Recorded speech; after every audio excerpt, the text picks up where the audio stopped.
Fala, povo de Deus, a graça e a paz em nome de Jesus. Chegamos ao último capítulo do livro de Atos. Nesse último capítulo, após o naufrágio que acomete Paulo e os demais que estavam no navio, após esse naufrágio eles vão se refugiar na ilha de Malta. O texto nos conta que havia na ilha de Malta um homem chamado Públio.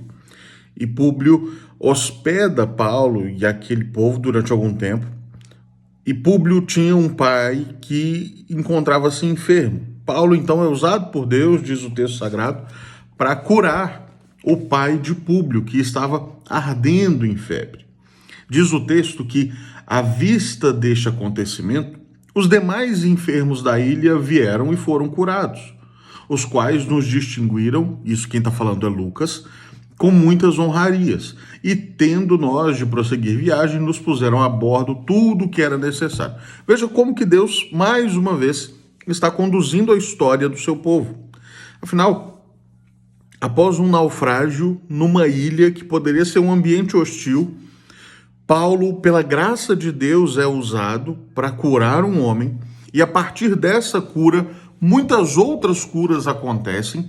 E porque essas muitas outras curas acontecem e, conhecendo o ministério de Paulo, sabemos que tais curas certamente vinham acompanhadas da pregação do evangelho, as pessoas, como sinal de gratidão, honraram Paulo e todos aqueles que estavam juntos e então deram a eles todo o suprimento necessário, inclusive para que, quando continuassem a navegar sentido a Roma, pudessem ter tudo o que era preciso dentro do navio. O texto segue e mostra que eles continuam então a navegar depois de 3 meses ali, e aí o texto nos informa que eles chegam a Roma.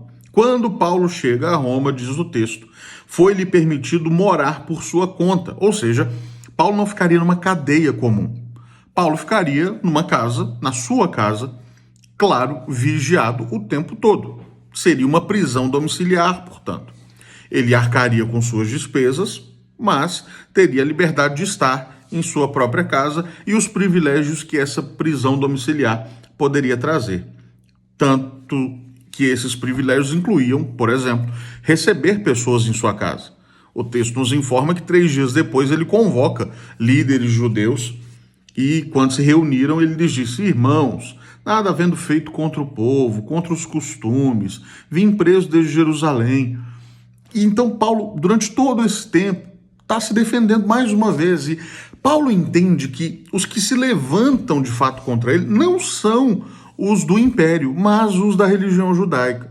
E por isso ele vai ter com eles um primeiro momento e vai falar com eles num primeiro momento. O texto diz ainda que o apóstolo prega em Roma. Diz o texto que ele fala, apesar de toda a discordância que há entre dissensões, entre concepções diferentes da religião que existia ali. Entretanto, Paulo prega, Paulo proclama Cristo, Paulo insiste acerca de Jesus, e assim o livro caminha para o seu encerramento. Atos é daqueles livros que talvez gere algum incômodo no nosso coração, porque parece que ele não termina. A história fica aberta. Porque, afinal, os últimos versículos do livro dizem que Paulo, por 2 anos, permaneceu preso em sua própria casa, onde recebia todos que o procuravam, pregando o evangelho ou pregando o reino com toda a intrepidez, sem impedimento algum, ensinando as coisas referentes ao Senhor Jesus. E daí? E o que acontece depois? Bom, nós não temos o relato bíblico do que acontece depois. Temos relato histórico de que depois de algum tempo Paulo será morto, mas isso ainda levará algum tempo. Temos aqui que Paulo, nessa prisão em Roma, ele não para o seu serviço, não para a sua obra. E eu sempre acho isso muito interessante porque, convenhamos, nós muitas vezes temos a tendência de ficar estacionados, acomodados, especialmente quando as coisas saem daquilo que a gente planejou.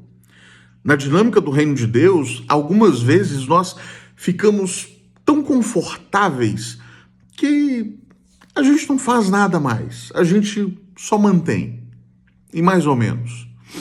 Bom, Paulo prega nesse tempo de prisão, Paulo recebe pessoas, Paulo ensina acerca de Cristo. Paulo escreve cartas. O período das prisões de Paulo foi um período de muito ensino do apóstolo por meio das suas cartas. A carta a Éfeso, a igreja em Éfeso, foi escrita na prisão. A carta aos Filipenses foi escrita na prisão. Então, Paulo não deixou se esmorecer por estar preso. Paulo não se permitiu acomodar por estar preso.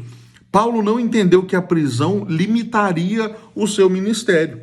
Apenas limitaria o seu avanço físico.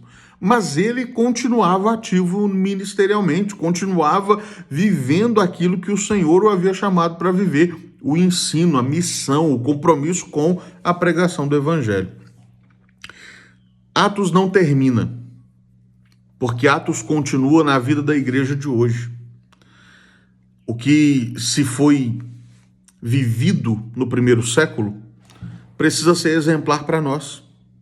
E, portanto, a igreja de Cristo Jesus é que caminha em missão, é que caminha trabalhando para a glória de Deus, é que caminha em pregação. Cabe ao povo de Deus hoje viver os atos dos apóstolos, viver a pregação fiel, mesmo em que haja perseguição, viver a dinâmica do poder do Espírito de Deus na vida da igreja, viver a comunidade, viver a doação como povo de Deus, uns aos outros e uns pelos outros. Cabe à igreja de hoje ser exemplar a partir da igreja do primeiro século. Cabe-nos viver igreja. É o grande ensino que o livro de Atos tem para nós. A partir do próximo vídeo, começaremos a pensar na carta de Paulo aos Romanos, seguindo aí a sequência do Novo Testamento, apesar de ela não ser a primeira carta escrita pelo apóstolo Paulo, mas é a primeira na sequência do Novo Testamento e, como temos feito, obedeceremos a esta sequência.